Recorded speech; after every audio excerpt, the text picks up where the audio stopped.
All right, man. It feels so weird, like recording these now and not like starting it Yeah, up. not And being live. yeah, It's really weird. it 'Cause feels normally, so like, weird. I'd be like reading chat. Yeah, like chat's not yelling at us for being late, and man, this is strange. Anyway, welcome back everybody to the Slice of Shonen Podcast episode. What is this? 44 now.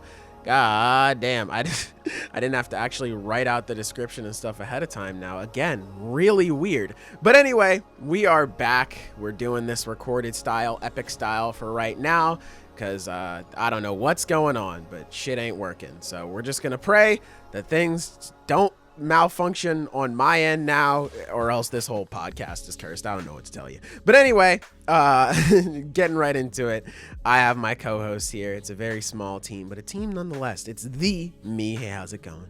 It's the Silver. It's the Cookin' Taco. And of course, the Zenith Annie Manga, who just dropped a video not too long ago. Please go check it out. If you don't, I will kill you. We'll kill you right now. You will die. But anyway, wow, again, I'm getting used to all this stuff, man. I can't shout out like, oh, Zenith made the thumbnail, even though he is. He's I'm gonna working make it on it right point. now. Yeah, he's working on it at some point. Feels weird. It feels so fucking weird. We're gonna have to get used to it for a little bit. Thank you for listening in. Make sure you like the stream if you like it. Comment down below, all that good stuff. Subscribe to the channel. Subscribe to Zenith's channel. And I again just thank you for putting up with our technical issues over these past few weeks. We hope we can get this out in a timely manner. It'll probably go up tomorrow because goddamn, rendering like an hour to 2 hour podcast is whew, that'd be taxing, goddamn. But anyway, that's enough talking from me. Do you have anything you want to say before we jump in, guys? Are you ready to get started?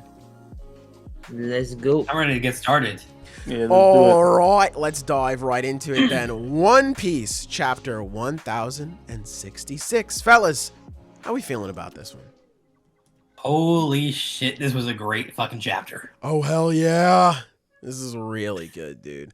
It's like... I mean, even just like the title alone, The Will of Ohara, The Will just of says Ohara. so fucking much. Yeah, it's crazy to see all of this.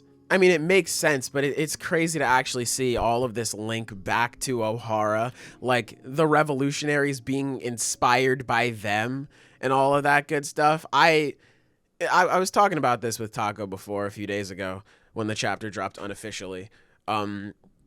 It's so weird because like, okay, you have theories, right? You have theories and like, oh, I think Vegapunk is connected with Dragon, all of that good stuff. And, you know, that goes around the community. A bunch of people make videos on it, theories, tweets, whatever. Then it actually gets revealed in the story, which is like, oh, damn, holy shit. And then after that, it's like, oh, wait, this is an actual flashback with these characters right now. What the fuck? Like, it was super trippy for me, man. I didn't know how to react. Yeah, it's crazy. It gave me the similar feeling to like seeing Odin's flashback where we see like Roger and like Whitebeard and stuff, and it's like, whoa, we're like actually seeing this stuff right now. That's fucking insane. Yeah, except this was actually good. I'm kidding. Odin's flashback was fine. But anyway, yeah, this was kind of crazy. It was crazy to see, but first off, you know, before we dive into the chapter, let's just get this elephant out of the room. This nigga Vegapunk is ugly, bro. Like, holy fuck. Exactly what I was saying. Like, how did, like, I was talking about this, like on the VC a couple days ago. Like, how is this man alive? Like, his head must weigh like 25 fucking pounds, and his legs are like fucking twigs. Like, he should have been, like, those legs should have snapped under the weight of his own fucking cranium. At this Bro, point, it's all the yeah. hockey in his legs, bro. He got armament hockey in his knees, bro. I respect that. Yeah. God damn, bro. That motherfucker thinking about everything at this point. Jesus Christ, I can see how he's 500 years ahead of everybody. That fat ass head. I will say though, despite at the top and the bottom, you know, always gotta be popular with the ladies. Oh my. A little innuendo my. for all the fellas out there. You know. I don't think that's an innuendo at all. I think that's pretty to the point. I think that is straight to the point. I think it's interesting with Vegapunk's design. I think what Oda's going for is just like the smarter he got, his head just kept growing. Because that's a very cartoonish idea that Oda would definitely do. Yeah, So I it's mean, I hope also- so. Because like, imagine if he was born like that. His poor mother. It's Oh my god. he's also like his design's clearly based on that really famous picture of Einstein where he's got his tongue sticking out. Yeah. Oh, And Yeah. I think what's going to be revealed is that this is everyone's pretty much said this, but he cut off his head. Like he took pieces of his brain and put it between the 6 clones. So each clone probably has a chunk of his brain inside of it. Yeah, which makes sense. That's an interesting idea though, because it made me think of back during I think it was during Thriller Bark in one of the SBSs or something, someone was like, Thriller Bark's so interesting, yada yada. And Oda brought up Nightmare Before Christmas and how he's a big fan. I don't know if it still is. This was like fucking decades ago, but it was one of his favorite movies because he really liked the design of Halloween Town and used that as inspiration for Thriller that's Bark. sick. Oh. But I did not know that. I swear I That's have one awesome. point here. This is going somewhere. In the Nightmare Before Christmas, there's a character that's a mad scientist, and he's the creator of Sally. And at some point, he gets over Sally. He doesn't like her anymore, so he creates a new, basically, wife or whatever you want to call her. And there's a scene where when he's creating the body, he opens up the cranium and then he opens up his own head and takes half of his brain out and puts it in her. Oh. right. So I'm I wondering remember that scene. I'm wondering It's if like been Oda so took long since I've inspiration seen from that. that, like a mad scientist creating another body and putting half of his brain inside of it. I think that's pretty straightforward. Yeah, I And forgot it's all about something that he's bit. talked about before. He's talked about Nightmare Before Christmas before. Like he likes that movie. And honestly, too, bro, because Thriller Bark wasn't that. I don't know if it was the first time, but like, wasn't Vegapunk It was the mentioned in first that time arc? we learned about Vegapunk. Okay, yeah. No, So it's you may not. be No, onto it's not. something. The first time we That learned about would be really Vegapunk interesting. was right before Thriller Bark and post Enies Lobby. The first time we ever heard Vegapunk's name was by Kobe, when Kobe met Oh, Luffy yeah, when Garp you're right. showed up. You're right. Yeah. But yeah, that yeah. was the first time like we met Kuma and like all that stuff was in Thriller Bark. Yeah. So hey, you may be onto something with that shit. Who knows? I mean, like you brought it up when we were talking before how the whole thing with Ohara, this has been planned for how long? Like Oda has 15 had years. this. Yeah, Oda has had this cooking for 15 fucking years, which really puts it into perspective. Because like, damn, 15 years to like wait to play this whole thing out. This man has been slow cooking. Yeah, right. It's slow cooking. I've only been a fan of One Piece for a few years now. I think since like 2017. But like, I can't even imagine like if you've been reading for that long, or even a little less than that. Like, Yeah. God damn, man, this is crazy. It's really cool. This chapter was pretty unexpected because I feel like everyone going into this arc with Vegapunk, we were like, oh, we'll get some cool interactions between Vegapunk and Frankie because, obviously Frankie spent time on his home island. He used his blueprints. Or we'll get some cool interactions between Vegapunk and Sanji because Vegapunk knows Judge and they were part of Mads together and yada yada. I don't think anyone expected we would get this between Vegapunk and Robin. I never would have called it. Yeah, no way. But it's really cool. I really, really like it. Not to mention, and it really does make sense because again, they're both scholars. Or like it Mhm. makes sense that he would have an interest in Ohara. Yeah. Yeah. So the Saul thing is interesting because Oda has a very bad habit of bringing back once dead characters. Mhm. But this is one case where I've seen overwhelmingly positive reception to this Because reveal. it's so I have good, seen very man. little. Obviously no matter what you do, people are gonna dislike it. It doesn't matter how good it is. But it's like I'm surprised because like this is something Oda's gotten flack for before in the past. But in this one case, like pretty universally people like it. I haven't seen too many people that were like super upset about it. And I think it kind of makes sense because Oda has said it before the way Aokiji's powers work. Of course, if you go on Twitter, a lot of people are explaining like what actually happened. So it's like Aokiji, when he uses his attack, it's called Ice Time. That's when he freezes people solid. Mm-hmm. When he froze Saul, the attack he used specifically was Ice Time Capsule. So it was different from his normal Ice Time. And it makes sense with Aokiji's character, where he was at that point in time. It's like he was starting to question the government. He let Robin go. So it makes sense that he froze Saul and let him survive. I've seen other people theorize about this, that it's possible that Saul might be the man marked by flames that Kid was talking about. I was just about to bring that up. Yeah, that's another reason why I think this is so good, is because you brought this up to me again, because I totally forgot about that whole man marked by flames thing. So when you said that, I was like, oh shit. And all of this connects back to Elbaf, which is already an island we as a community have already been saying, like, okay, well, even if it wasn't the next island we go to after Wano, it's definitely got to be one of the ones right after that. So seeing all of this connect back to that, and seeing that he could potentially, because who else could be the man marked by flames, really? Who else would make sense to be marked by flames and know so much about what's going on in the world, other than a guy like Saul, who got burned and has all of these books in his possessions about the world and the history of One Piece? So we could see Kid again, all of the stuff that's already, like all the hype going into Elbaf already with Usopp and all that good stuff. It's been hyped up for a while, man, and seeing all of this connect, I think if I had to describe it, if I had to describe why I like this chapter in like a sentence, it would be just like everything connects, like everything is coming together, like with this chapter. It's so good. Even the stuff with Dragon, and I was watching Morge's video on it, shout out to him, and he was saying something similarly, where you can track Dragon's progression throughout the series, where like at first he isn't really, you know, like he's getting together this army, and I really like this moment too, where he's sitting on the beach and he's saying like, I'm gonna form an army that's gonna beat them, because I was like, man, that is something very Luffy-esque, and now I can see why you're his dad, because beforehand Luffy's the goofball and Dragon's like, yes, we will overthrow the government, we are very serious about this, blah blah blah blah blah. But now it's more so just this raw emotion coming out of Dragon. I like it. But anyway, the monkey family are very strongly willed. Yes. They have strong wills. They don't. Yes. They don't fuck around. Exactly. Yeah.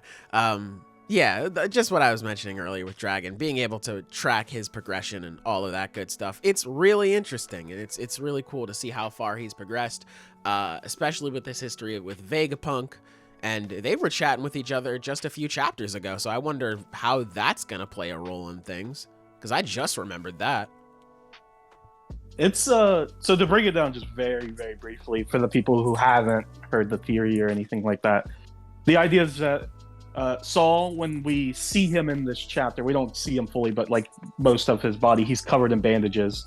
So he was most likely either permanently damaged from being frozen solid, which could give, you know, a cold enough, you know, it looks like a burn. It like freezes you and like kills your skin. So it's like, it acts the same way as a burn. So it's like, he's not really marked by flames, but he was frozen solid.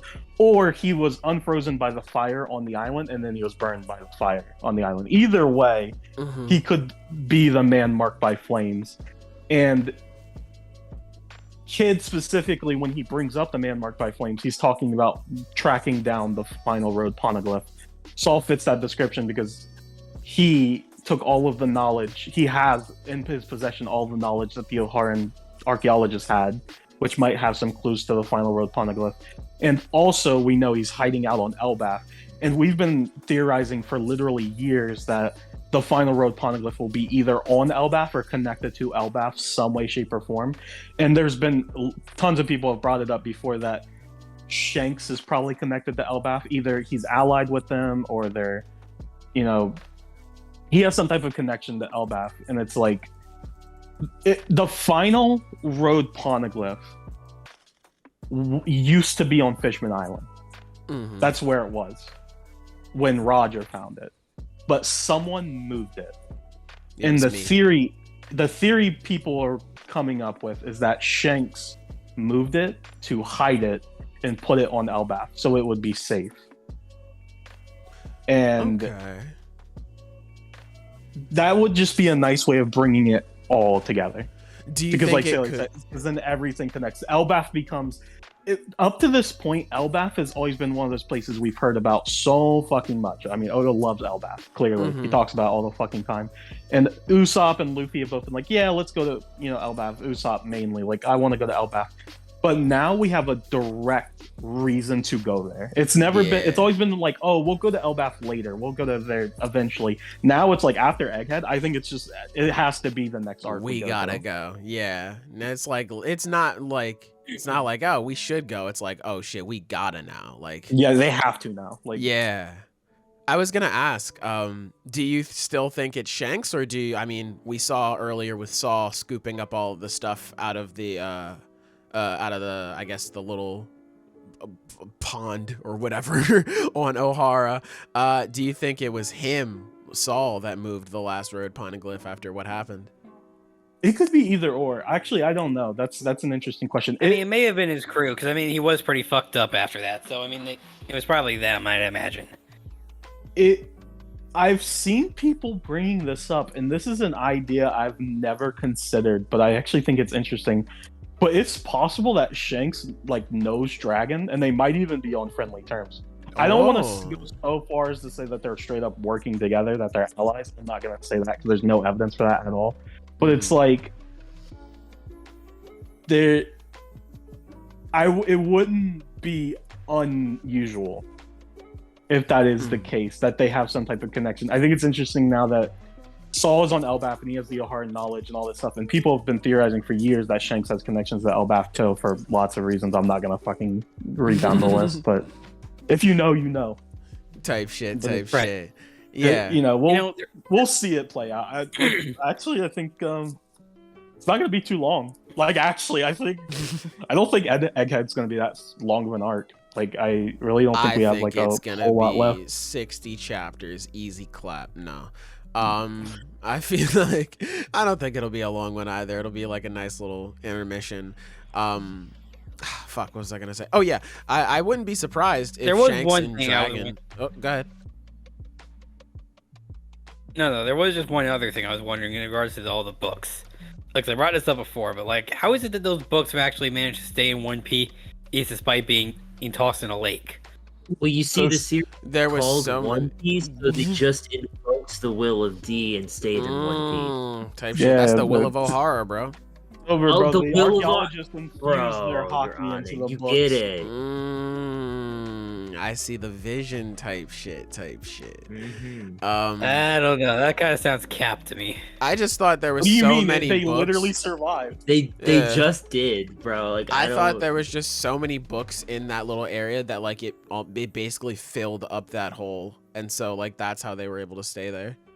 Because there were a ton of books on Ohara, like they were like a library in that bitch. So like it would make sense to me if there was Literally. like, yeah, exactly. If there were so many books, it filled up that spot like just basically to the brim, and that's how they were able to stay there.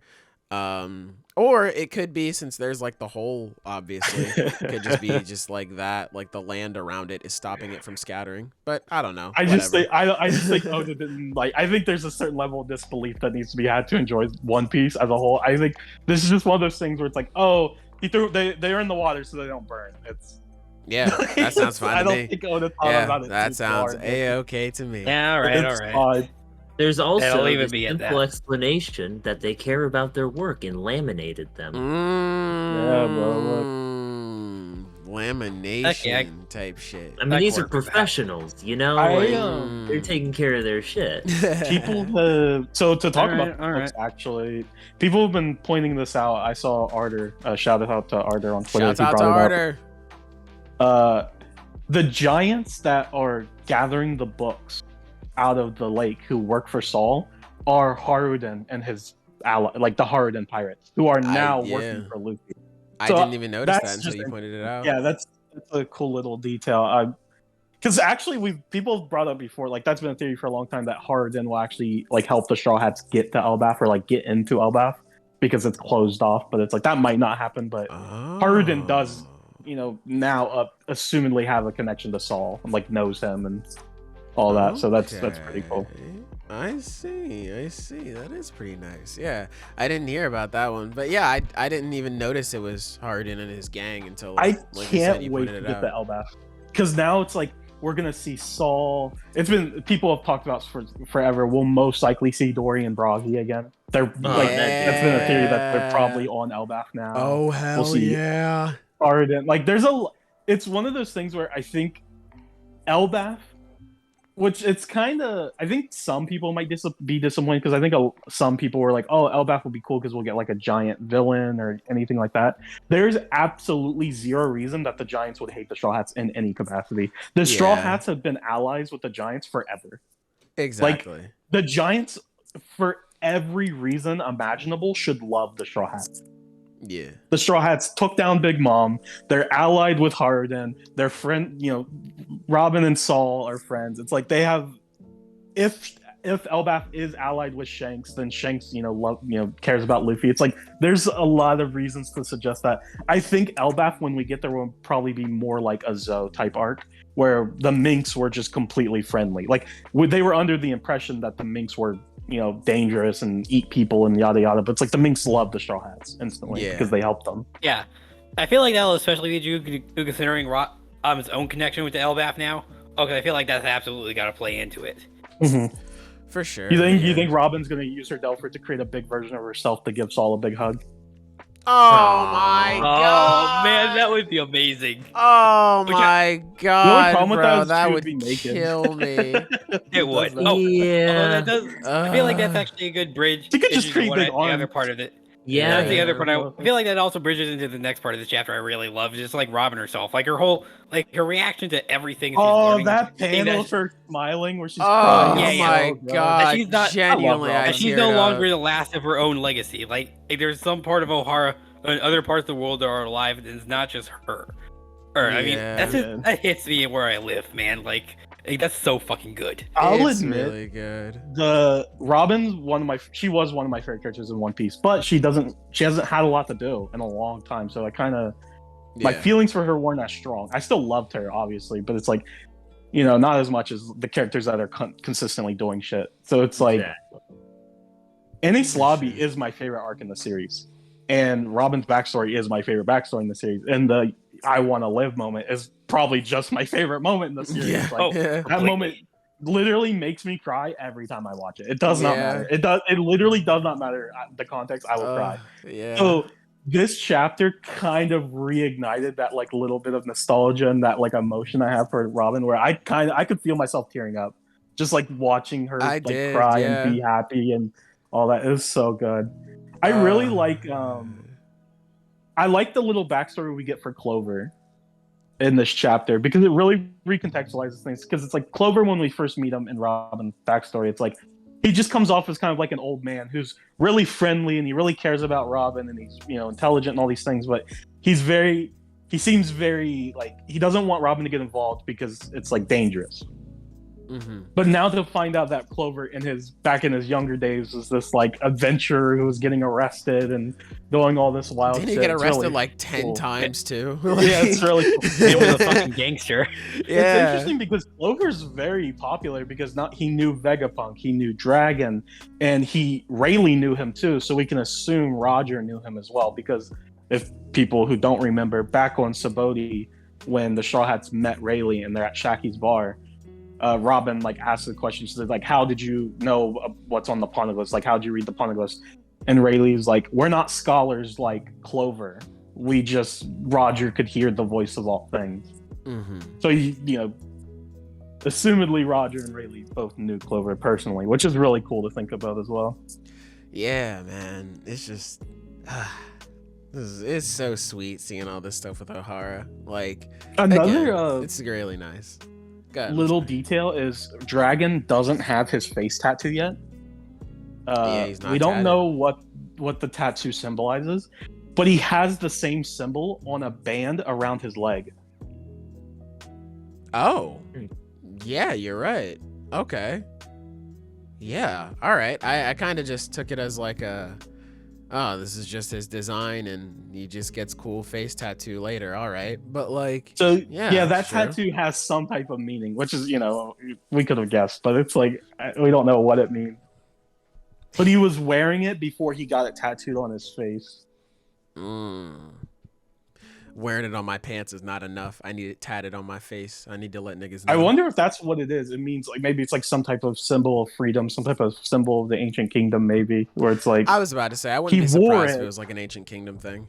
Yeah, like he wore it, but then when he decided to create the Revolutionary Army, when he decided to actually go to war, he tatted it on his face to like show his resolve to like. That would make a lot of sense, yeah, with everything going on, being the face of the revolution and all that good stuff. It would make sense. Like you check out especially if it's connected to the ancient kingdom, because it's like, all right, well, we need to like put out a bounty poster or something for Dragon. Well, that's kind of hard because he has like the flag of the ancient kingdom tattooed on his face. So like, do we want to put that out there? So like, I could definitely see that if could that's be the something. case. Yeah, exactly, that for could sure. be cool if that's the case. Yeah, it could just be cool. Design is cool type shit. I thought it was really funny. Oh, this is a really big chapter for lots of reasons, but this is the first time other members of the Straw Hats are learning about the ancient kingdom, because that's something we've taken for granted, because we as readers have known for fucking ever, because it's been around since Ines Lobby when we first learned about the ancient kingdom. But the only one who knew was Robin, and she, for good reason, isn't telling people about it. Like she's keeping, Vegapunk says, like, if you learn about it, you'll fucking die. So she's like Which was trying. fucking hilarious. Robin's in this had chapter. reasons for not telling people. So this is the first time the Straw Hats are learning about this, and they're like, "Yo, this is fucking insane! Like, that's really crazy." I love that little gag where it's just like, so wait, if we learn about this, and Vegapunk's like, yes, you'll be eliminated. They're like, why the fuck are you telling us this? Why are you telling us this, man? God damn. Usopp was so stressed about it. I love that shit, man. It's nice and simple on why Robin wouldn't tell people. Plus, the trauma of what's going on with Ohara. But it also made for a really funny moment here in this chapter. I like it. Really, there's a cool little moment when the Straw Hats, when Vegapunk's telling them like the backstory, and you get that panel where each of them are reacting to the information, and they all focus on a different part of it, because it's like Nami talks about Dragon, Usopp talks about Elbaf, Robin talks about Dragon and Clover, Frankie talks about Kuma, and then Sanji talks about Ivankov. So it's like each one focused on a different detail, and I really like that because it just adds a little more. Yeah, I don't know, realism to their reaction. Exactly. They don't all just have a blanket. Yeah, they've all gone through their own like separate experiences, and I was saying like it makes them feel like people instead of just like a hive mind. Like, whoa, this is crazy, right, guys? Yes, indeed, indubiously. Like, it makes more sense that like Sanji would focus on Ivankov and be like, that fucking jerk. God damn it! How connected to the revolutionaries? I can't wait for Sanji and Ivankov to meet up again. Oh my god, that'll be so sick. We got the first one where Ivankov was like, Sanji was a prince of Germa. You didn't tell me shit. And then now we get Sanji's like, Evo was the revolutionary founder. Like, I didn't know that. It's like they did not talk at all. Yeah, right. Bro, they were just Mans was either running away from him or fighting him. Like, didn't say a whole word. It was on site. I respect that. I also like, or I shouldn't say I find it funny how Frankie is like, man, this is a tale of adventure and romance. My mans, this is a tale of genocide. These niggas died. Like, these niggas got wiped off the map. What are you talking about? This shit is crazy, bruv. Oh, yeah. Other than that, the only other parts of the end bit where Luffy meets the real Vegapunk. Which, okay, right? Vegapunk, if he would have just had the tongue out in this panel, fine. But him having the tongue out all throughout that Dragon flashback, God, this nigga is ugly. He's so fucking ugly. Yeah, Vegapunk's really fucking ugly. God, that nigga is ugly. After he chopped off his head, now he has like an apple on top of his head, which I'm assuming is a reference to Isaac Newton, where the apple dropped on his head. Sure. So it's like Newton. Yeah. Probably. I don't know, because Bonnie has a bone to pick. She's really angry with Vegapunk, but Vegapunk's so friendly. I feel like I don't think Bonnie's gonna like I'm sure once he explains everything, like why Kuma got modified, because very clearly Vegapunk. That was another really good part of the chapter. I really, really like the kind of adding more nuance to Vegapunk's character, where it's like he sympathizes with the revolutionaries, but he's not a revolutionary because ultimately, like he says, his genius would just be wasted if he was a member of the revolutionaries. Which Because- fair. Yeah, bro. Just called him broke. Fair. They're broke, Yeah. they don't have the money, Exactly. they can't Yeah. build- What point is having inventor if he can't create anything? Especially with Vegapunk, where we brought it up earlier, where his mind is like 500 years ahead of everybody else. So he's thinking about creating all this shit, and he's running the world government dry. So it's like, the fuck are y'all doing? Like, y'all ain't gonna do shit for me, bro. I'm sorry. I gotta go my own way. No high school. Yeah, I really Musical. like that. Yeah. Also, that You gotta do that what you gotta kinda do. alleviates- That kind of alleviates some of my fears, because one of my big concerns when it was revealed that Vegapunk, was working or was in contact with the revolutionaries was like, oh, he might have like a fail safe or some type of switch to like defeat the Seraphim, which would eliminate the threat of the Seraphim. But no, he's not really a member of the revolutionaries. He's on friendly terms with Dragon. He's probably sharing information and like stuff with Dragon, but he's not a revolutionary. Yeah, it's not like they're Like best he's not friends actually and shit. working for Dragon. And Yeah. that we've seen, like based on this chapter. It's very possible that wasn't it Shaka, the one that was talking to the dragon. Yeah. It's possible that because his consciousness is basically split up, different aspects are stronger. So it's like maybe Shaka has like that full sympathy for the Revolutionary Army and is a part of it. Oh, That actually would make a lot okay. of sense. Yeah. Because he's the good. Yeah, He's exactly. good, so he is working with Dragon where the others aren't because they don't give a shit. Especially Exactly. Lilith. She's evil. Like she's I was this about to say, evil Lilith god. is the evil one. So yeah, it would make sense. Yeah, if he's the one who's leaking stuff and. If anything, it would make more sense if Lilith is the one that's working with the government and sold them all out. It's like Yeah. we'll see, but I wouldn't be Damn, I surprised if Lilith was because they want to kill all of them. they want Which to. Yeah, is- they say That's gonna be so funny. It's like, hey, no, I'm actually on you guys' side. Yeah. Did I stutter? Yeah, we said everyone, miss. I'm sorry, you have to go too. Yeah. That'd be crazy Maybe though. if funny one is of not them the right did word, but snitch. that'd be wild. Yeah, no, it would be funny if like Lilith did go to snitch, because that'd be the definition of it be your own niggas. Like literally, like you created all these people, they got your brain, now they hoeing you. It's crazy, bro. Can't trust nobody, I think even yourself. I think we pretty much covered everything. I have one last thing I want to talk about. Go ahead, bruv. Do you guys have any guesses? It could just be fucking anything, just wild shit. Do you have any guesses for what Shaka wants to show the Straw Hats? Oh shit. Oh, that's right. On it. I'll start with mine. I truly, from the bottom of my heart, think that we're about to learn about devil fruits. I think so too. I That think we're would gonna be learn the fucking origin insane. of devil fruits. That's a good one. What could we learn about right now?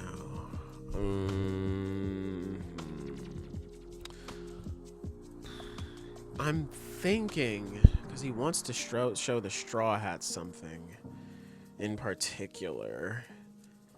I'm thinking it might be a poneglyph with some stuff that's like some crazy shit on it, like about the ancient kingdom and things like that. It's a very, I guess, simple answer compared to what we could get, but I think for right now it's a poneglyph. I'm honestly not sure. Like, it just feels like there's way too much stuff up in the air right now. It could so be I'm not gonna anything, try to yeah. guess. Facts. Yeah, no, yeah, it literally. could literally be anything. Yeah. That's what I was asking, just to throw out ideas. I need- just on. I need to know about devil fruits because what the Yeah, fuck? I really want to know about Yeah, devil fruits. I think devil We fruits would don't- definitely be the best one. Or do you think it could be the seraphim?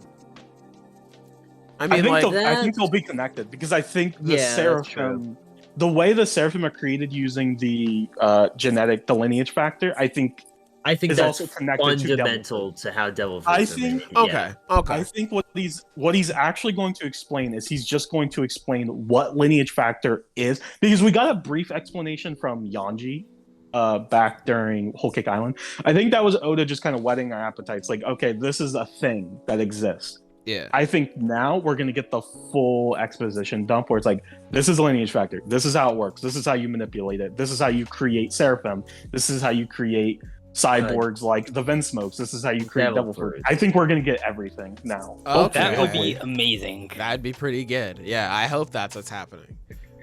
I hope. Do you that think is. we'll ever get an answer as to why hockey counters devil fruits? Do you think that's ever a thing we'll get? Because I think we'll get that, but I curious. think we'll get that later. I think that'll be it's like a kind uh, of type fine. thing. Because I Um, feel like there has to be some kind of history there, right? Like that's such a important part of fights now. Honestly, low key, I'd kind of be fine if we didn't. Like, I want I'd, to know. I'd kind of be okay just because of what was going on with Luffy versus Kaido, where Kaido was saying like devil fruits can't run the seas, like all of the greatest pirates, their willpower surpassed everybody. And you know, since that's such a huge thing in One Piece, obviously I don't need to explain that to anybody. I'm kind of just fine with like a literal manifestation of willpower overpowering others, and with hockey and things like that. I'm fine with that anyway, but I can understand where you're coming from with wanting to know. Ever since we got an actual explanation for Sanji's powers, his Diablo Jambo, it's like, I'm pretty confident we'll get explained most things. Like, because that was one of the things where Sanji's powers was so out of nowhere. It made no sense. Where it's like, Yeah. how does he just turns on fire? I remember that's one of the conversations I remember having with Zenith when he was first reading through One Piece and he caught up. And I was like, yeah, we have no idea how Sanji does that. And Zenith's like, oh, it's just, you know, it's like cartoony. He spins and the friction of his leg catches on fire. And I'm like, yeah, that's pre-time skip. Post-time skip, he just catches on fire. Yeah. Like, he literally just fucking bursts in the flames. And it's I like, was wow, gonna say- that. I mean, didn't he try to explain his abilities beforehand? Yeah, It was like so the fiery passion in them, something or other. So I mean, Sanji's soul was burning brighter than the flames or something. It was something like that. He attributed it to Yeah. Sanji's soul. And it's like, that was something that was not explained. It was up in the air for like decades. Like, it was so long. Everyone just accepted it. It was one of those things where like, okay, we're just never going to get an explanation. Then in Wano, we got a fucking explanation for how he does it. He's modified like his brothers, which, okay, makes perfect sense. He was just a late bloomer. And it's like, ever since we got that, now I'm pretty confident we'll get an explanation for most things. Because to me, that was like one of the biggest mysteries, like power scaling wise, and now we got it. So it's like, I think we'll learn about hockey and how they counter devil fruits and all that stuff. Yeah, that's a fair point. For sure. But anyway, I think that's everything I want to talk Yeah, about I'm with done. One Piece. You ready to move on, fellers? Yeah, sure. All right, let's move on to the next chapter. Jujutsu Kaisen Chapter 204. Fellas, Bro, this how we chapter's feeling? so sick. It's This was so a really good fight. fucking Dude, Choso's so good. fucking cool. It's so good, man. Oh my god. Choso is so likable.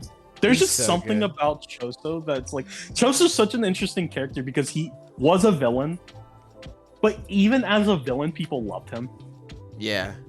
And then he it's- made him a ally. Then It's like, it's genuinely just cool. because he's so sincere. Like, he wears his heart on his sleeve. Like, he loves his brothers so much. So, like, even the opening shot, like, as soon as you open the chapter, it's all of their hands on his back, pushing him forward.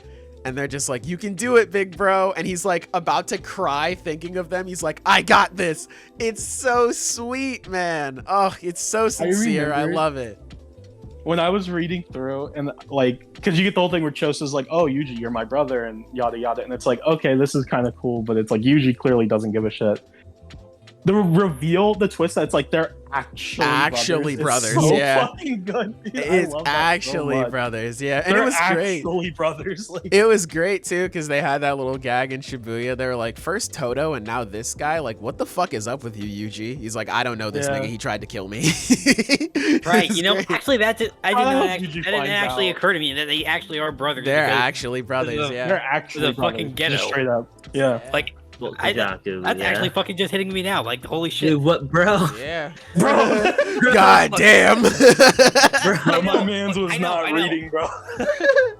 Look, I To know. be It's fair, just like it's all this not- shit. All this fucking pseudo ghetto. Oh, still hitting me because apparently, he fucked his dad.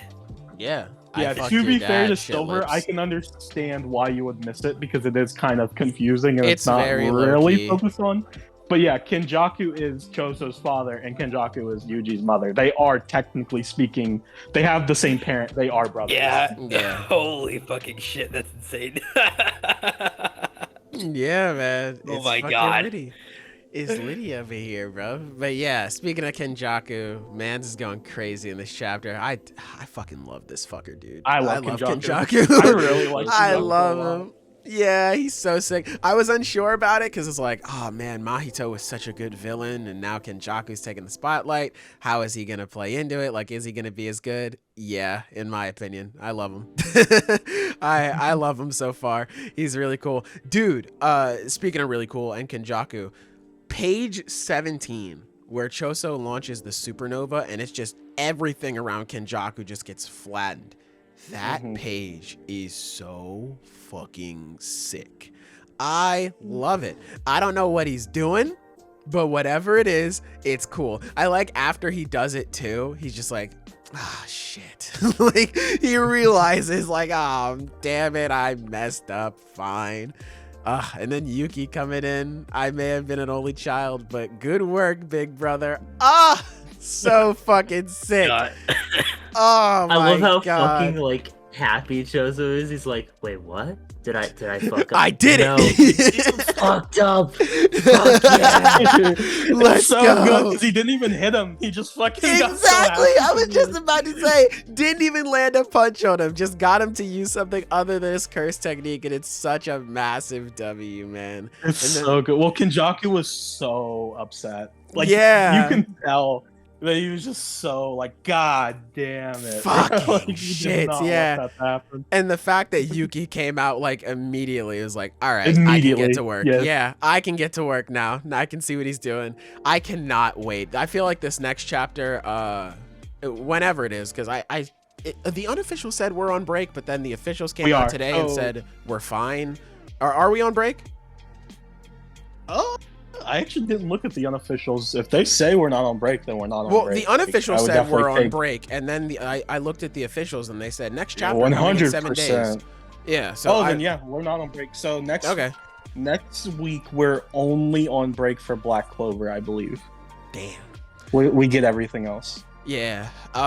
But yeah, chapter whenever it comes out, I think this is gonna be a Yuki showcase, and I'm so fucking It's excited. gonna be the first time we see her fight. Yes, she's the last of the 4 special grade sorcerers that we're gonna see in combat. God, I am so fucking excited. You better go crazy, bro. You She can't hype has to go crazy, She's been bro. hyped up for so long. dude. She You can't, has to like, go at this point. crazy, man. She's played like I shouldn't say like a huge role in the story, but a pretty big one. With her. He's important. Yeah, She's like, important, She's without a very doubt. important for sure, with all of the influence on Toto and the influence on Geto later on, inspiring him to become She's what he like became. the most important character to do nothing. For sure, yeah. She is without a doubt the good guy's ace in the hole. I 'cause think it's right like- now, yeah. By definition, because she's like the really assumedly important, like powerful character that we haven't seen do anything. Because like the good guys have a lot of aces. They got fucking, they got Yuta, they got Maki, they got Gojo when they unseal him. But it's Yeah. like Yuki, by just lore, should be around those guys. Like she should be as strong as those guys. Not Gojo, obviously, but it's like Yeah. she should be one of our strongest fighters. yeah. But we haven't seen her do anything. For sure, yeah. And I'm so excited because when she popped up in Shibuya, I was like, oh, fuck, this is going to be sick. And then nothing happened. And I was like, damn it.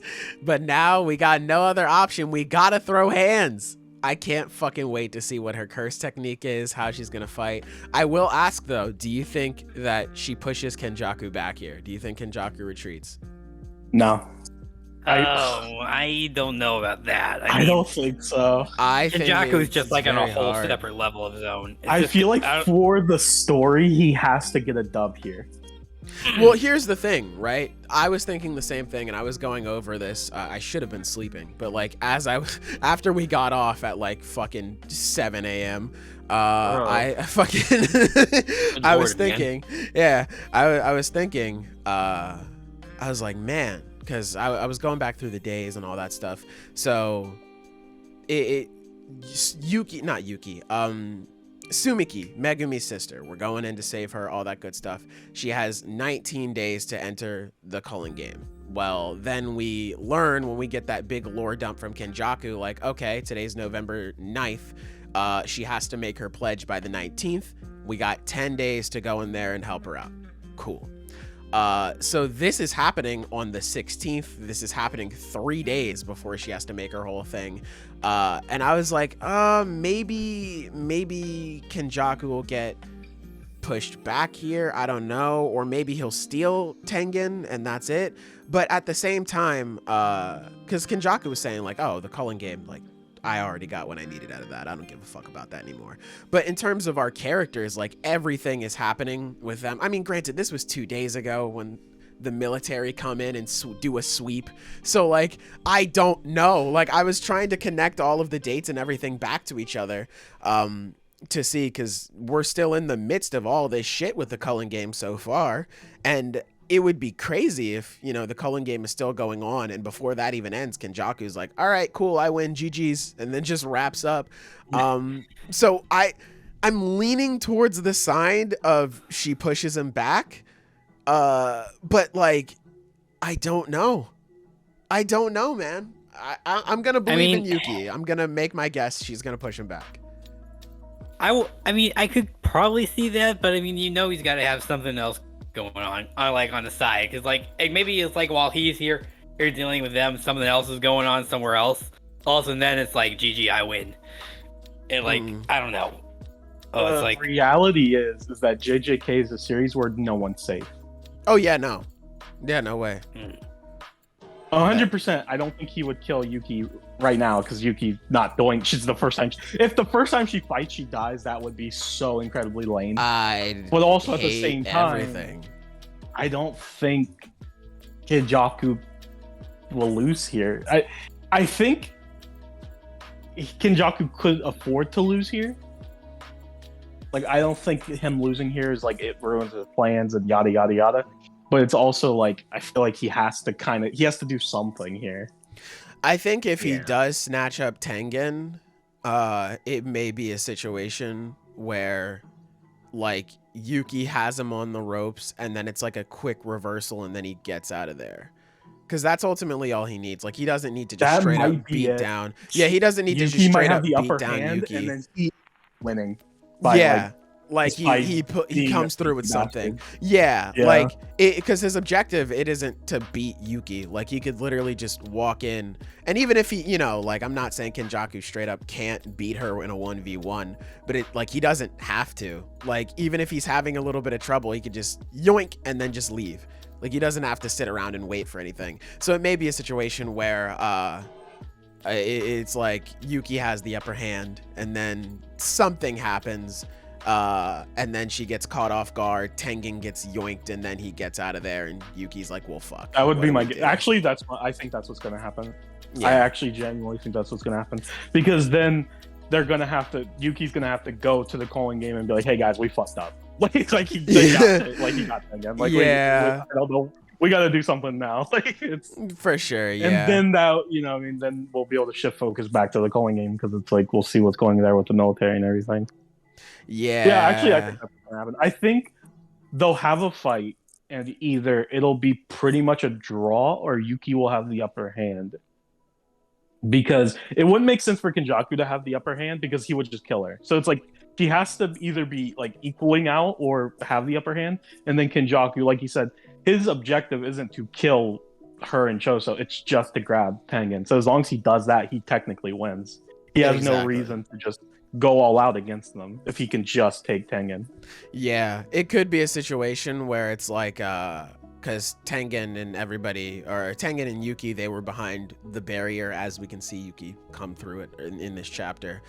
So it could be a situation where like Yuki beats him into like the side of the barrier, and Kenjaku's like, I was waiting for this, and reaches through the barrier and grabs Tengen where he's sitting and is like, all right, bye, and then just leaves or some dumb shit like that.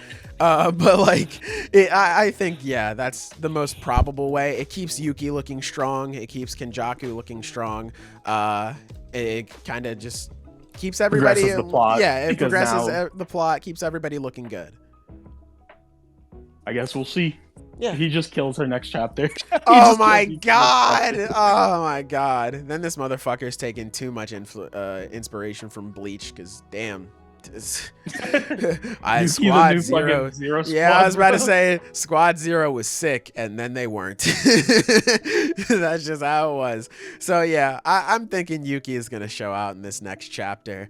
I think we'll get like a few, maybe like 1 or 2 chapters of this fight, and then we'll see the end and the outcome and all that. No matter what, I think this is going to be a really sick fight. It's gonna be so fucking. This is going to be a really I good can't fight. wait to see the shit that she's got in store, man. God, I cannot wait to see her fucking curse technique. Especially because, like, say, Kenjaku's now using different curse techniques. Because it's like, so far we've only seen him use the curse spirit manipulation, fucking Geto's technique. And it's like, yeah, Geto's technique is fucking sick. It's really powerful. But it's like Kenjaku. I mean, we've known or assumed that, yeah, he probably has a lot of different techniques up his sleeve besides just Geto's, and it's like, to now see him probably start using those is really exciting, because it's like we're getting more of a look of like how dangerous this guy fucking really is. For sure, yeah. He was already a problem, but now it's like, oh damn, like what can he really do, like when he's actually trying. For sure, yeah. This shit is so sick.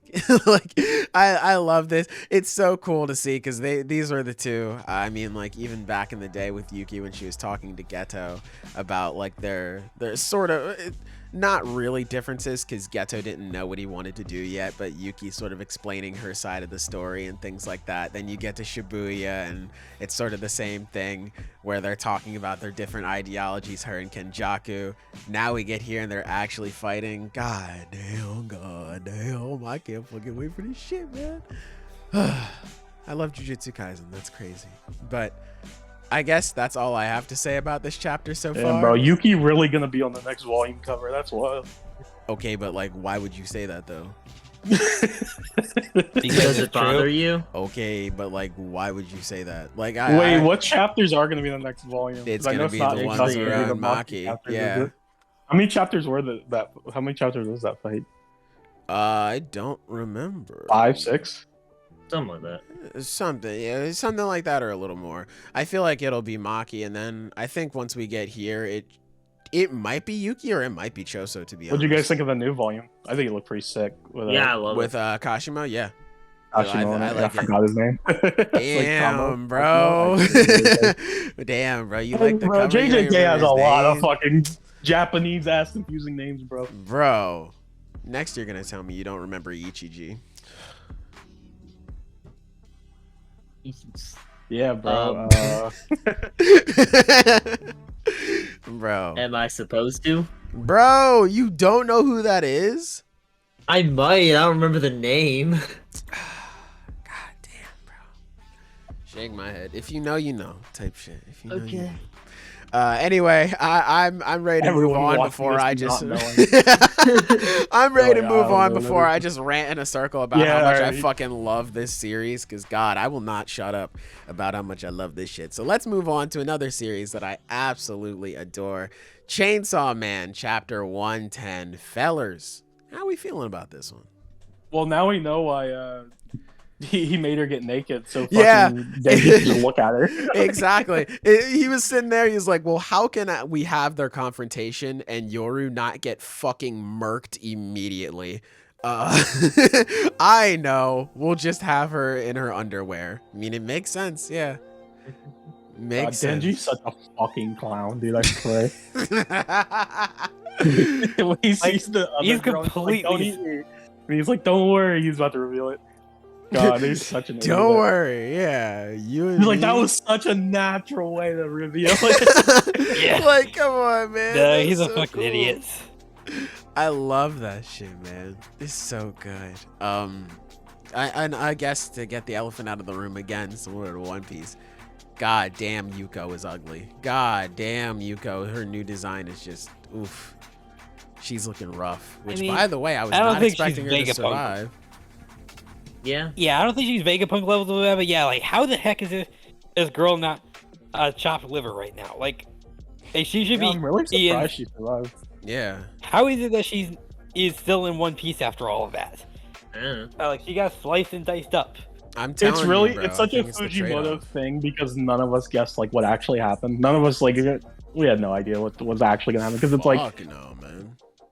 Yoru did make a weapon, but it was just a Yeah. single leg, and it's like Yuko still survived, and it's like now what? Like what do we? Yeah. Where do we go from here? Where do we go from here? And it's not like they know Chainsaw Man's identity either. Because I thought for sure. Yeah, nothing- they yeah, did. Yeah, I thought that was for sure gonna happen. Yeah, they still don't know. You know what? Yeah, really, nothing we thought was gonna happen happened. Yeah. Like no. the only thing that really happened was we got Yoru and Chainsaw Man's first interaction, but it didn't even really happen. Like nothing. They didn't do anything. They just kind of looked at each other, and then Denji just got distracted. Yeah. Denji did not listen to a single word. His ass It was pretty not much listening. makes me think the biggest, like, I think the biggest like reveal or thing that happened in this fight is the the other- Horseman devil. horseman. Yeah, I think it was Yeah. just really to introduce her. for sure. Yeah, because like everything else, like it's not status quo, obviously, because a lot of shit happened. But like you said, Taco, nothing we were expecting happened at all. Nothing, yeah, most things didn't. It was a change bait and because of switch. this. Yeah, for sure. Yeah. Most things didn't change at all with this whole thing. I'm very interested to see what's going to happen though, because I don't remember, was Yuko? No, yeah, she was up and moving when Denji was there, so maybe she tells Asa. But then again, I don't know. Like, I don't know if that's really her main priority right now with everything that's happening. But it could happen. I don't fucking know. I don't know. Which, speaking of Yuko, I like the little callback, the whole knock on the door, don't open it. I was like, Yeah, that's Yeah, really that's really interesting. yeah. And we I- get Asa's dream, which is a really interesting. And it's cool because we got the first little bit of it, but we still don't know like what's in the darkness, like what is further. Because it's like I always wake up at that. I'm really curious because it's not gonna just be like Denji. It's not gonna be a door. It's not gonna be that. It's gonna be something different that's more unique to her. And it's like, oh God, I love these characters so much. I just love Fujimoto's writing, the way he does it. Yeah. It's so interesting. It's so good. I think it might be a situation where Asa, I don't know how to explain it, because a few chapters ago, I mean, it feels like a lifetime ago at this point, where Yuko was first in danger with the Bat Devil, and you know, she had the thing in her leg. Yoru was telling Asa, like, you're not actually sad that you killed Bucky. You're just sad that you killed him in front of everybody and everyone got mad at you and scorned you. Plus, you have that whole situation going on where she's saying, like, even though my heart's in the right place, people still get hurt, but I still want to help people because my heart's in the right place. And now you have in this chapter where she's running down the hallway and she sees like a bunch of it was dead chickens. Rest in peace to my boy Bucky. She sees a bunch of dead chickens and she's trying to avoid them, but it gets to a point where there are so many bodies that she can't help stepping on them. So it might be a situation where, or like, I guess like a realization in the darkness of how much of a negative she is to everything around her, or something like that. Like, No, no she matter has a what dream. she I'd be does, someone gets hurt.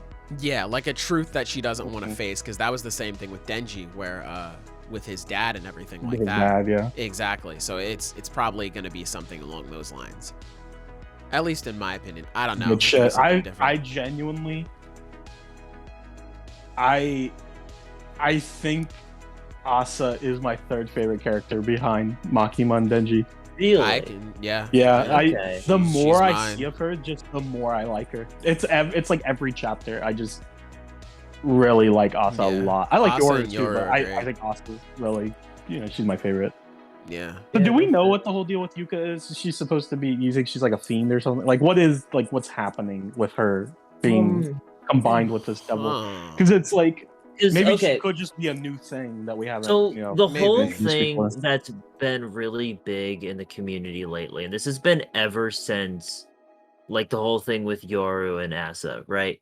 Is what are they? Because they're not a hybrid like Denji and Mhm. Pochita. She could be like a different kind of fiend, but like it's still not following the same rules. So a lot of people have been pointing to chapter 1 where when Makima first sees Denji, one of her goons behind her is just like, could he be devil possessed? And she's like, no, you can see it on their faces, which like a lot of people again took to assume meant a fiend later on, but the term devil possessed is never used again in the series. So some people have been theorizing that maybe that's a different kind of thing where like both personalities are present and it's like a separate category. And she says you can see it on her face, and when Yoru takes over, her face changes because she has the scars on her Exactly. face. Yeah. Okay, I see. Yeah, I don't know.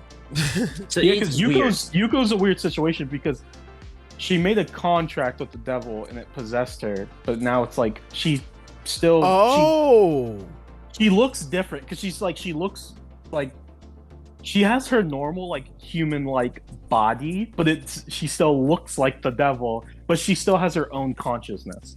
So she's yeah. controlling herself. This So might it's like be a she is just situation. a new thing. This might be a situation where it was the I don't know why the Justice Devil would make a contract like this, but it might be like the contract because I remember Yoru was asking like, what contract did you make with him? And she's like, what do you mean? I didn't make a contract or something like that. Or like, what do you mean? What contract or something like that? So it may be like she signed onto a contract she had no idea that she was signing up for. And now this is what it is, or something we don't know about that we'll learn next chapter is what the contract is. It could be something like that, or like we were saying earlier, could be something new. It could be relating to devil possession and all that good stuff. I don't know, but all of it is very plausible. That one panel made me really sad. Like, yeah, Yuko killed people. That's fucked up. I don't think I have to reiterate that. But it's like Yeah. where they were talking up, the kids were talking about it, and the one girl's on the phone. She's like, yeah, the one annoying girl, Yuko, she killed people. It's like, oh, Yeah. they just bullied her and hated her so much. It's so unfortunate that. And this is again real life issues. I don't know if we want to get into it on the podcast this week, but I mean, no, bullying it is is. It's a very serious real issue. thing. Yeah, Yeah. it's very Yeah, I real, mean- especially with this. I mean, I guy. will say, It's- I did find it interesting about how apparently she herself was bullied in middle school, which actually would explain a lot of given her Yeah. reaction. And because, like, then of course the Justice Devil just amplified all that even more further already. Like, she obviously had all these latent feelings towards bullying for a while. Then, if this is the case. For sure. And I think it's definitely a situation where more excuse me, more so with people, because they talk about like how she was bullied and all of that stuff, and they were like, oh, I bet that's why she made a deal with the devil, which goes to show like rather than looking at themselves like or just like looking at others and being like, oh man, like that shouldn't have happened, like what she did was horrible, but she was only pushed to that point because of X, Y, and Z. Instead of looking within themselves, they more so want to put the blame on her, which, you know, Yeah. fair. Again, she Fair. murdered people, but like it's I usually hate using this term when describing something in anime or manga, but it's very human to react in a way where it's like, well, I know it's partially my fault, but I don't want to admit that, so no, it's your fault. It's her problem. She's the one who did all this bad stuff. So I think I can it's- understand that.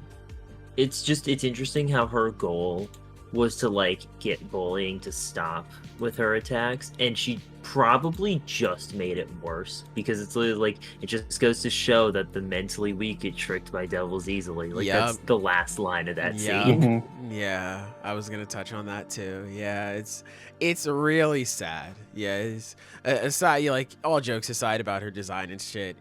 Yuko is a really sad character so far in just the few chapters that we've known of her, and I'm really interested to see because it would have been, I don't want to say fine, but that would have been a pretty solid end to her story, you know, to be this very tragic character and she gets cut down by a guy who's not even thinking about the fight. He's just like, fuck it. I just want to reveal myself. And it's literally her hero that kills her. Exactly. Yeah. Almost kills her. Yeah. I should amend. That would have been already a pretty tragic enough thing. Only cares about getting played. Exactly. But Fujimoto decided to keep her around, so I'm very interested to see what he has planned. Here's the thing, though. Yeah, we all can just still be turned into a weapon now. And that's still on the table. Yeah. Well, yeah, but I mean, knowing that she's alive now, though, guilt probably won't be as strong. So even then, it probably won't be that powerful a weapon now, right? Well, no, because like if she turns her into a weapon, it would still feel pretty guilty. I think, even that's if the point. The guilt of turning her into a weapon is what powers it up. I think even with all of this too, I feel like even before she turns her into a weapon, Asa is still going to feel guilty just because of everything that we brought up before with the people bullying her and making things worse for herself. But it got to a point where Asa was like, I want to help her. Like, I want to help Yuko out. And she wasn't able to do that at first because of Yoru. Like, fuck that. No, we're killing her. And then it gets to a point where Asa, she only means to like hurt her a little bit to try to get her to stop. She completely fucking obliterates Yuko. And then at the end, she's like, well, I want to bring her back. That's when the Horseman Devil comes in, helps her out. It's like, okay, cool. Well, fuck, I just made the problem worse. And now she died again. Oh, wait, she's alive, but now she's being bullied like worse than she ever was before. Damn. You know, like I feel like Asa will feel like something is involved. Yeah, her feelings of guilt will probably be even stronger because she failed to stop her, first of all. And now, assumingly, Yuko's probably just never going to be able to live a normal life ever again. Yeah. Yeah.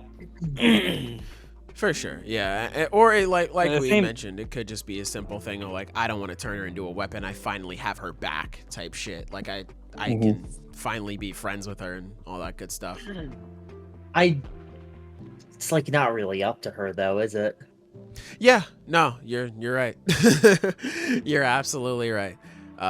It really depends on what's going on with Yuko, especially since Yuko, from the looks of it, didn't really want to see Asa because she was saying like, don't open it and all that good stuff.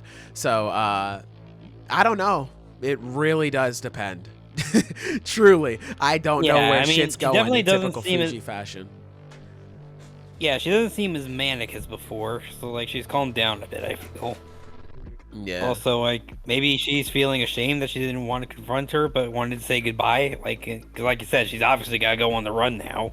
Yeah, could be. Do you think it might be kind of a waste just to have her be alive and then have her leave the story, though? That's fair. I think she's gonna stick around. I definitely. Yeah, I think she's gonna be a part of like our main cast now. I don't know about that. Like, I mean, honestly, I don't think it's going to be in the same way of, like, you know, like Aki in Power. Like, not that kind of main cast, but, like, it would be weird just to get rid of her now. Like, that wouldn't make sense. I thought that, I think our trio for this one is going to be Denji, Asa / Yoru, and Yoshida. Let's see if Denji can get past a single conversation with her. That's fair. That's very fair. But who knows? Yeah, it could be a situation where Yuko does stick around and she is a part of the main group. Man, because I feel like if she does get taken out or if she does die, it'll be pretty soon. But man, I don't know. Literally nothing went how I thought it would with this whole situation. Yeah. So I have no idea with this shit, man. This is really good though. I like it. I'm just happy because last chapter, Yuko being a weapon just got taken off the table, and I was so sure it was gonna happen. And Yeah. now it's back. So I'm in good spirits about the whole thing. It's Yeah. a rather morbid way of looking at it, but being right is more important. Hey, than- yeah, I was about to say, than this being right fictional is all that character's matters. Hey, bro, it's her fault. She shouldn't have did it to herself. You gotta look at it like that. I mean, Damn, bro. I hate to say it, but I don't think I will. no, I mean, I hate to say it, but I kind of have to side Yeah, with you Sailor will. in that regard, because like the fact is Mm. like she had this whole plan about how she's gonna use the Justice Devil and become like the new Chainsaw Man, and then become a symbol of justice and all that. But we all knew, for the truth of the matter, the moment she signed that deal with the devil, well, her life was over, and she did that to herself. Like, I mean, I'm like, it's sad and tragic, but that's the fact of the matter. Yeah, no, it's a very it's a layered situation, I guess. For sure. Yeah. Yeah, it's absolutely layered. Both sides are with their own faults for sure. And I feel like that's kind of what's going on with what's happening in this chapter with the people bullying her. It's that rather than, like I said, acknowledging their own faults, it's like, well, she was entirely in the wrong. Fuck Yuko. She's a bitch. I hated her type shit. So, yeah, it's very interesting. And I'm very interested to see where the story is going to go Really, from here. Yuko's classmates in middle school. Yeah, that's for true, and that's for trucity. And also, very true. Really? So very true. But yes, Yeah, I got Chainsaw Man, nothing left. very good. Anime episode was very good too. But yeah, good. that's really all I have to say about Chainsaw Man. Unless you fellas want to say anything, I'm ready to move on to our final chapter for the day. I'm ready to move on too, but I mean, I ain't got much to say on Hunter x Hunter because, like, You don't want to holy talk shit. about essays, bro? No, I Okay. do not. Just to Dude, say, here's the this thing. Hunter x Hunter chapter. Okay, go ahead. Dude, you first. Okay, sorry. No, Like, I it's don't not- know what you want to say. It's not like a bad chapter in No. terms of content. No. It's just what the the structures. fuck. Yeah, let me say this for the people watching. We like this chapter. I'm pretty sure all of us like this chapter. Yes, The I did. stuff in it, we liked the plot revelations. We like the reveals. We like the stuff. It's just, it's a lot. Like, this is a very exposition heavy chapter. There's a lot of shit happening, and there's a lot of beat thrown at us Bro. because there's a lot of new characters being introduced, a lot of new concepts being introduced, and it's like, I just don't know even what to say about it. Bro, Like, page like, 12 almost made me log out. No cap. I was like, holy fucking shit, dude. Like, oh my god. I mean, it was cool to get more info on Sarai Nick and all of the stuff I going like on that. with him. Getting a little more backstory. Yeah. I do think the biggest weakness of this chapter is it has to introduce this new group of characters. I'm pretty sure they're new They anyway. are new, It's right? like- Let me say Yeah. that because I'm I pretty think sure. they're I new. don't right? remember They're these they're at new. all. They're new. Okay. I was gonna say I do not. I remember. feel like here's the thing. I read these chapters. Like, I caught up on this arc like 2 weeks ago, or like 3 weeks ago at this point, because now there's 3 chapters, right, in this whole set, Mhm. I believe, Yeah. right? Okay, 3 weeks ago. This is pretty fresh in my memory. So whether they are new characters or not, I think that speaks to their relevance so far. Either way, I think how you introduce characters is really important to their writing. And this just, it's not very strong. It's just throwing a lot of exposition at you. And I do like some of their interactions and their personalities a bit, but it's just a lot.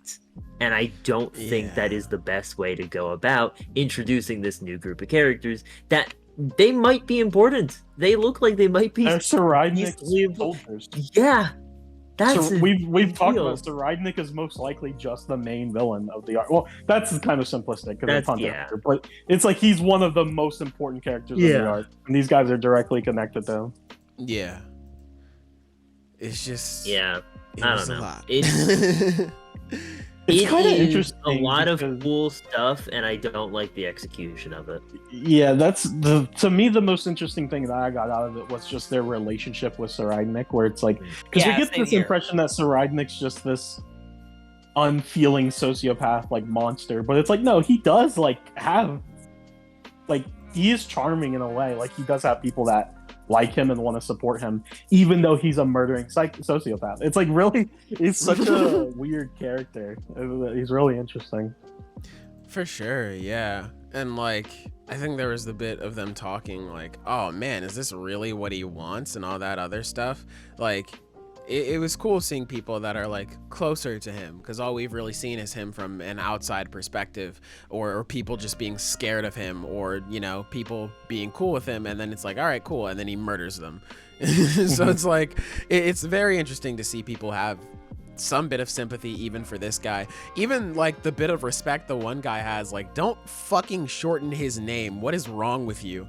Like, don't give him a nickname. That was crazy.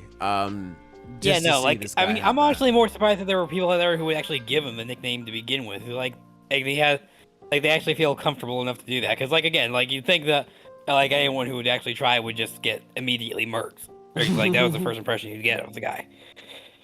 Yeah. Another really interesting thing that was introduced in this chapter is the idea that if the Hunter Association finds out about the Mafia war that's going on, they're going to get involved because their entire job is to oversee I was gonna mention this entire that, trip. yeah. And it's like, because I brought this up last week, where it's like, really, what is the purpose of this Mafia battle so far? Because it's like, yeah, it's interesting and it's stuff's happening, but it's like it's not really super connected with the princes and all that stuff that's going on. This chapter just proved me wrong, because now it's being like, hey, this Mafia stuff is connected to the princes. Saraidnik is involved in this. The Hunter Association probably will get involved in this. It's like he's slowly introducing. He's planting these seeds to build up this plotline to get bigger as it goes. For sure, yeah. And I think it could be a situation where you're right on both ends, or like both things can happen at once, where like what you said happens, and then it's also like what's going on with the hunters and things of that nature. Because I like, after you brought that up last week, I was like, fuck, dude, that's awesome. I really hope that's what happens. So I guess my copium is that both things could happen. I would really like that. I think that'd be pretty damn cool. Yeah, and if you're watching this podcast, you didn't watch the last one, you don't know what we're talking about, bro, go watch the last podcast. Go watch that last one. Yeah, it's not in the first one, it's in part 2. I have it timestamped and all, so you can go skip right to the Hunter x Hunter section and you can go listen in on what we were bringing up. It was some this nigga was spitting. I can't lie. I cannot lie. But this chapter was really long. Dude, yeah, I swear it took I was like about to 15 say, minutes. Dude, it took me so long to read this fucking bro, chapter. literally, It was so bad. It was so fucking bad. When it was like the second to last page, I looked at it and I was like, fuck, dude. I just scrolled down to see how long I had left. Because I was like, dude, how much longer is this fucking chapter? Dead ass, bro. I woke up, it was like 12, right? I was like, shit, I kind of overslept a little bit, but that's okay. Woke up, read all the other chapters. I was like, oh, this is really good. I opened up Hunter x Hunter because I didn't read the unofficials for that. I'm going through, it's like, it's a little long, but it's Hunter x Hunter.